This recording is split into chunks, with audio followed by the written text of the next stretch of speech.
Good morning, everybody. Welcome back to the channel. Say good morning to the cows. Good morning, cows. So this is, I believe, the third iteration of this feeder. The first iteration was just the concrete posts. The second iteration had the diagonal bracing of this. And now this one has three 3-foot by 3-foot by 3-foot concrete blocks, which are all solid. They have some rebar that goes all the way down through them and forms a U. And then they have this chain that is chaining that all together.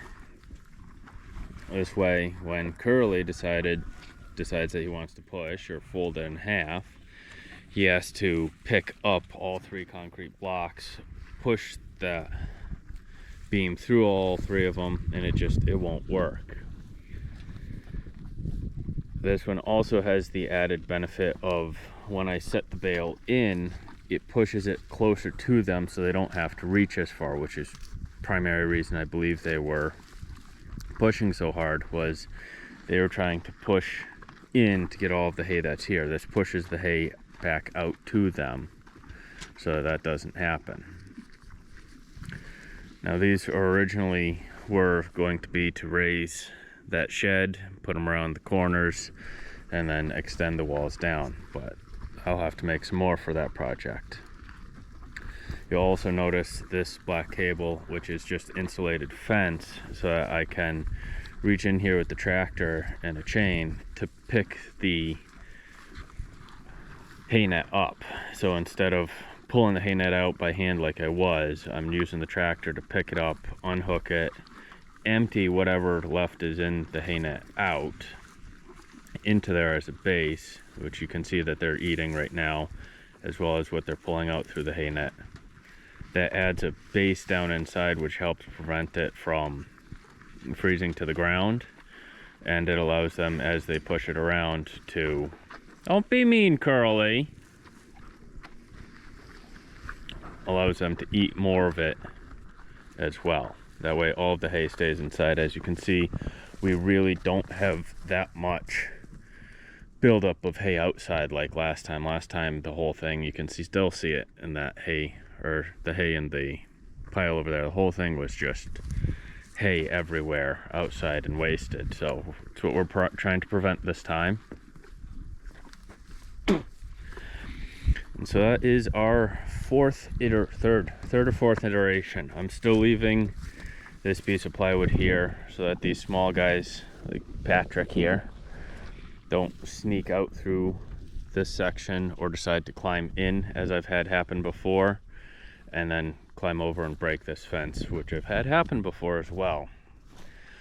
We've got a little cleanup to do with all the broken gates and the spare gates, which are being used for the other corral, which will be used together here hopefully this weekend, and then separate them very shortly. I would have liked to have done that last month. I just have not been as productive as needed. Other upgrades that I have been doing, we are continuing the insulation around the house skirting. I'm going to just leave that as is for the winter, and next spring I'll put some sort of veneer or finish over it. I'm going to spray paint all of the vinyl siding and clean that up, and then tidy up and neaten that up. I added a temporary skirting right there underneath the breezeway, so I still have some cat holes by the lilac bush roots, but now not as much wind and snow is going to blow under there, which is one, going to create a good shelter for the cats. I know I have at least 2 wild barn cats around here, and 2, that'll help insulate and keep the breezeway warm. Even though I don't heat it, it'll just help maintain the temperature in there. And with that same skirting method idea, I've added some plywood skirting around the wood stove. Now this is temporary, it's only going to be here for the winter, but we've always had a lot of snow melt underneath there. It's always blown through quite a bit, especially because we are in a slightly windy spot right here. All this does is prevent the snow from just blowing in under there, the wind from blowing in under there, and it just creates a cavity, sort of like insulation there, allowing more heat to go up into the boiler itself instead of being blown away down through. Now you'll notice I did not permatize that either. Like I said, it's just here for the winter. I can easily pull all of this plywood out. One of the reasons I want to do that is because I want to check in here regularly to make sure I don't have rodents starting to be built up in here. Like when I was adding it, I found that rat nest underneath there. I think I got him though. But that way I don't have rodents built under here.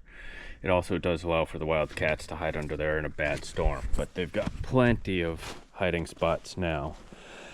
And even though it's only been on for a day, the temperature and wind between the last 3 days has remained rather consistent. And this morning I noticed that I had a lot more coals still in the furnace. So without changing anything other than just the board around here, I probably had 30% more coals than normal still in here. So I'm going to keep checking that. The next 3-4 days are supposed to be about the same temperature. And if that's how it is, that means each burn overnight will get me at least like another stick. That's an insane increase for just adding skirting around, which I should have done years ago. But I have a few more ideas for that if that does turn out to be the case. I'm gonna, like I said, keep an eye on that this week.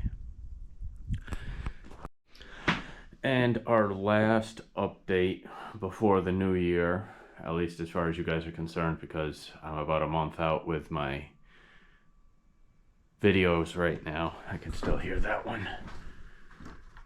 Is I fully mounted the soda can solar heaters.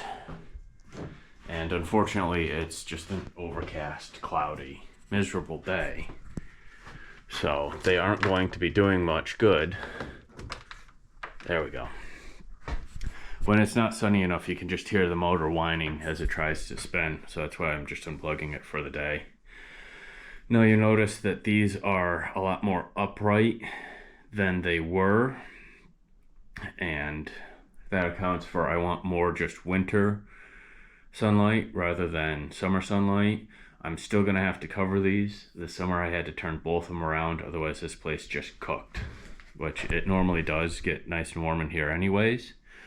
But with these things running, it was an extra 8,000 BTUs an hour, which is great during a cold winter day, but not so much during a hot summer day. I do have enough to make a full-size one, which I want to go right here on the outside, and that'll heat down cellar for me on nice sunny winter days, but that's a project to be built later. I did have to take down this board. It used to be to open up and then you'd have a little shower here after you were done with the chlorine hot tub you could rinse off before going inside. But I've got to clean out the hot tub, clean and organize that before I get that ready. I think I'm going to insulate around that too. If I throw insulation just around the outside here and inside, it'll keep that warmer, and I won't be trying to heat this whole room with it.